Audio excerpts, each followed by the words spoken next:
제 채널의 메인 화면에서 재생 목록을 클릭을 해주세요. 그러면 재생 목록에서 뭐 산업안전기사, 산업안전산업기사, 지게차 뭐 이렇게 다 있을 거예요.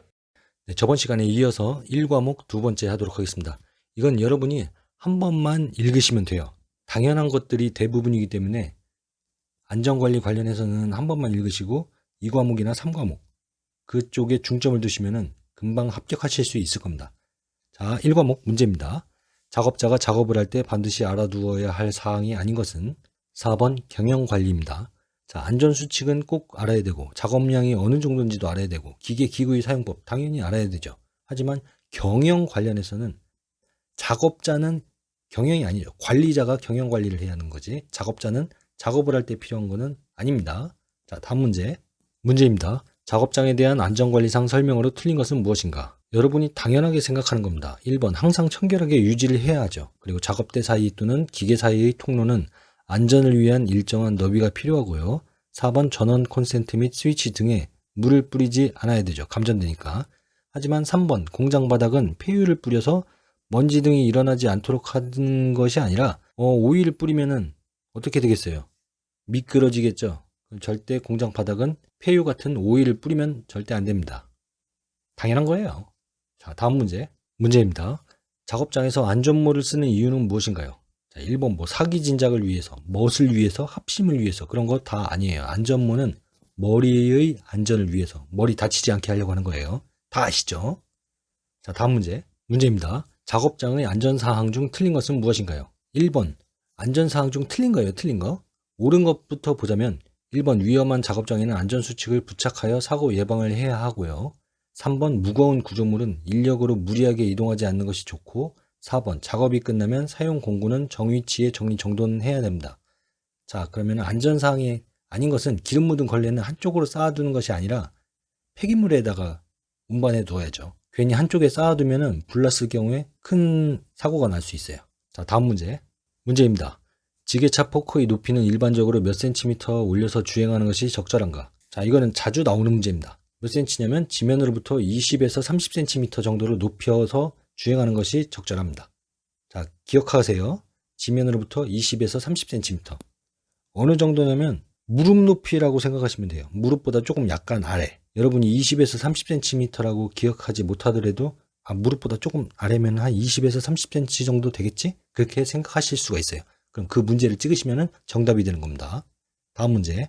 자, 다음 문제도 이전 문제하고 똑같은 문제인데 이제 문제만 꼬아낸 거죠. 자, 문제는 화물을 적재하고 주행할 때 포크와 지면과 간격으로 가장 적당한 것은 얼마일까요? 20에서 30cm, 무릎 조금 아래 정도 높이라고 생각하시면 돼요. 다음 문제입니다. 지게차에 짐을 싣고 창고나 공장을 출입할 때의 주의사항 중 틀린 것은 무엇인가요? 자, 주의사항부터 말씀을 드리자면 짐이 출입구 높이에 닿지 않도록 주의를 해야 하고 팔이나 몸을 차체 밖으로 내밀지 않는다. 그리고 주의 장애물 상태를 확인한 후 이상이 없을 때 출입을 한다. 자, 주의사항 중 틀린 건 뭐냐면 차폭이나 출입구의 폭은 확인할 필요가 없다. 4번입니다. 차폭이나 출입구의 폭을 확인해야 지게차가 왔다 갔다 출입을 할 때 부딪힐 위험이 없죠. 자, 다음 문제입니다. 해머 사용 중 사용법이 틀린 것은 무엇일까요? 자, 옳은 방법부터 말씀을 드리면 타격면이 닳아 경사진 것은 사용하지 않고요.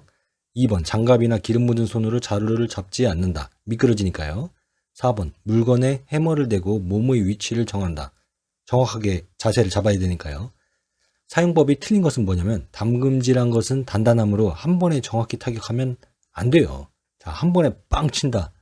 그러다가 고장날 수도 있고 해머가 잘못될 수도 있고 정이 튀어나갈 수도 있습니다. 위험하죠. 그러니까 여러 번 탁탁탁탁 치는 거예요. 네, 다음 문제.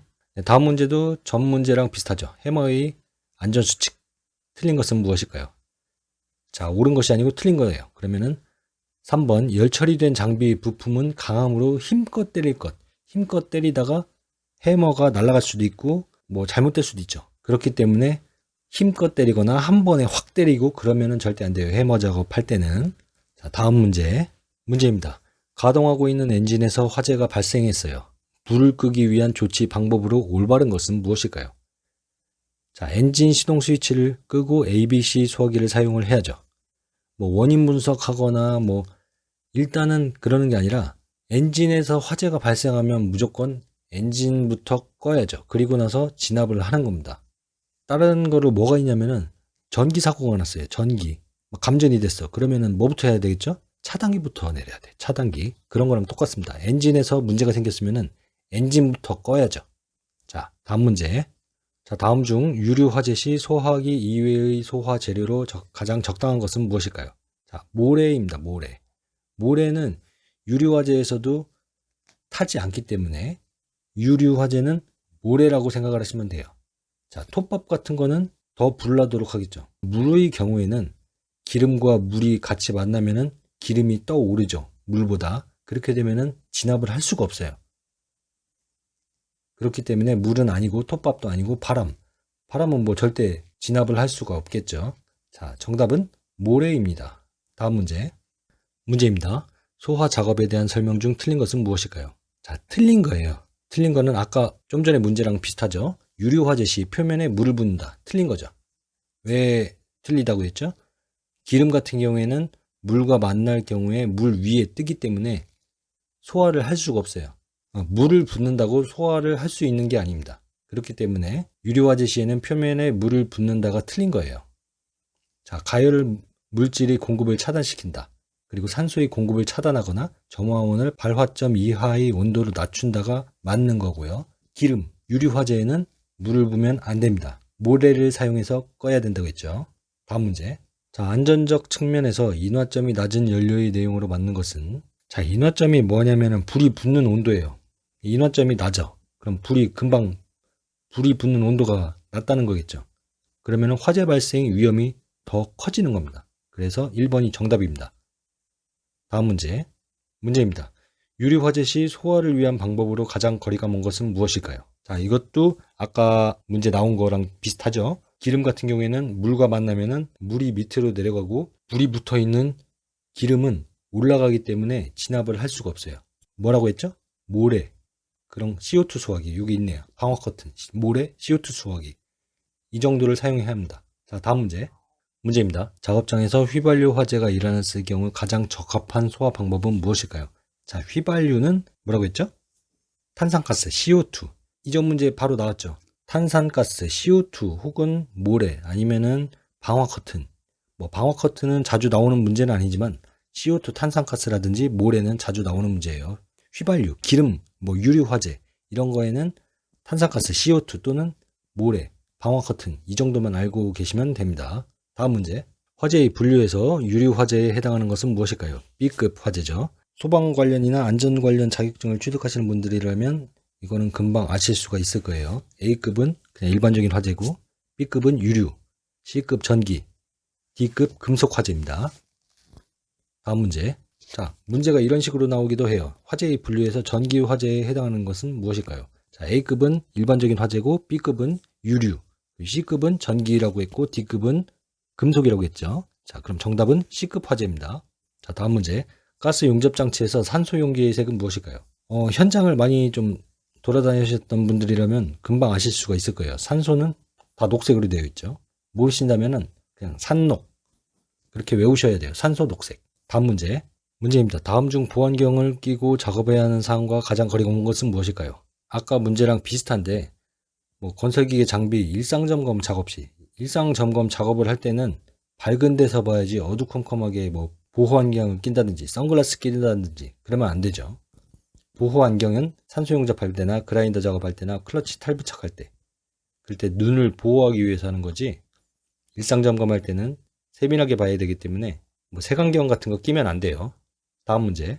아세틸렌가스 용기 취급 방법 중 틀린 것은 무엇일까요? 자, 1번 용기의 온도는 50도 이하로 유지할 것.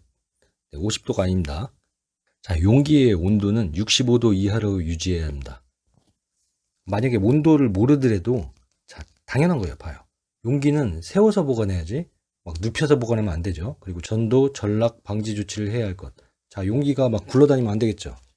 그리고 충전 용기와 빈 용기는 명확히 구분하여 각각 보관할 것. 당연하죠. 그렇다면 2번, 3번, 4번이 당연히 맞기 때문에 1번을 적으신다면은 정답으로 될 수 있겠죠. 자, 이렇게 문제를 푸는 방법도 있어요. 자, 다음 문제. 다음 문제. 용접 작업 시 유해 광선으로 눈에 이상이 생겼을 때 응급처치 요령으로 적당한 것은 무엇일까요? 자, 용접 작업할 때 막 광선에 눈에 이상이 생겼어. 그러면은 냉수로 씻어낸 다음 치료한다가 정답입니다. 그냥 이렇게 알고 계셔야 돼요. 그렇게. 자, 냉수라고 생각하시면 돼요. 자, 다음 문제. 자, 전기 아크 용접에서 눈을 보호하기 위한 보안경 선택으로 맞는 것은 무엇일까요? 차광용 안경입니다. 다음 문제. 안전관리상 보안경을 사용해야 하는 작업과 가장 거리가 먼 것은 무엇일까요? 안전관리상 보안경을 사용해야 하는 작업은 무엇이냐면 장비 밑에서 정비 작업을 할 때, 그리고 철분, 모래 등이 날리는 작업할 때, 전기 용접 및 가스 용접 작업을 할 때. 자, 용접 작업이라든지 정비 같은데 뭐 모래 날린다든지 그럴 때는 눈을 보호하기 위해서 보안경을 착용해야 하죠. 하지만 산소 결핍 발생이 쉬운 장소에서 작업을 할 때는 보안경이 아니라 공기호흡기, 산소호흡기 이런 거를 사용해야 되는 거예요. 자, 다음 문제. 전기 용접 작업 시 용접기에 감전이 될 경우가 아닌 것은 무엇일까요? 앞치마를 하지 않았을 때. 뭐 앞치마를 하건 안 하건 감전과는 상관이 없죠. 물, 땀 그런 것들이 있을 때 감전이 쉽게 되는 거예요. 자, 이것으로 1과목은 마치도록 하겠습니다. 저랑 같이 이 정도 문제만 여러분이 1과목을 풀어봤다면 안전관리 관련된 문제는 뭐 거의 100% 맞을 수 있다고 생각을 해요. 자, 여러분의 합격을 기원하면서 다음 시간에 2과목에서 뵙도록 하겠습니다. 시청해 주셔서 감사합니다.